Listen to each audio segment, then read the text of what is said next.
তো বন্ধুগণে, আমি এত সুন্দর জুস বানাইছি, নিজে খাইয়াই পাগল হয়ে গেছি। তাহলে বলি তোমাদের ক্যাম্বাই জুসটা বানাইলাম। প্রথম একখান আম পোড়াইলাম, সেই আমটাকে ভাবলাম যে একটা চামচ দিয়ে চটকাবো, দেখতে খারাপ লাগে, চামচ তো কাজে লাগে না, ওইটাকে ছুঁইটা হেলাই দিয়া হাত দিয়ে চটকায় নিলাম। তার মধ্যে একটু নুন দিয়ে দিলাম, তার মধ্যে চিনিটা ব্লেন্ড করে রেখেছিলাম, সেই চিনিটা ব্লেন্ড করা চিনিটা দিতেই রয়েছি যাতে একটু মিষ্টি হয়, কেন আমটা যা টক, জমের টক। সে যাই হোক, তারপরে একটু জল দিয়া সেটাকে ভালো করে ঘোলাইয়া দেখো কালো কালো আম পুরিয়া। তারপরে আমের ওইটারে সাইডটা নিলাম, মানে জুসটারে সাইডটা নিলাম, সাইডটা নিয়ে তারপরে একটু জিয়া সিড ভিজায় রাখছিলাম। হ্যাঁ, তো কোনো একটা কাজে লাগাতে হবে, তাই জন্য ওই জুসের মধ্যে দিয়ে দিছি।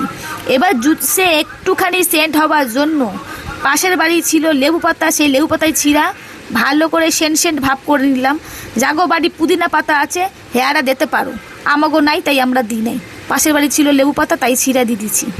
এইবারে হইল, তারপরে দেখলাম একটু টেস্ট করে চিনিটা কম হয়েছে, তারপরে আবার চিনিটা দিয়ে দিলাম। এরপরে 2-4টা বরফ দিয়ে গ্লাসে ঢাইলা এবারে ওইটাকে রেসিপি তৈরি করছি, একটা জুস রেসিপি। এত সুন্দর টেস্টি হয়েছে, ভাবতেই পারি নাই যে আমি এত সুন্দর জুস বানাইছি। প্রথমে আমার পুচুকে দিলাম, সে আগে নিজে না খাইয়া কুত্তারে খাওয়ায়, কেন সে কুত্তা না খাইয়া সে নিজে খায় না, ভাতও তাই করে।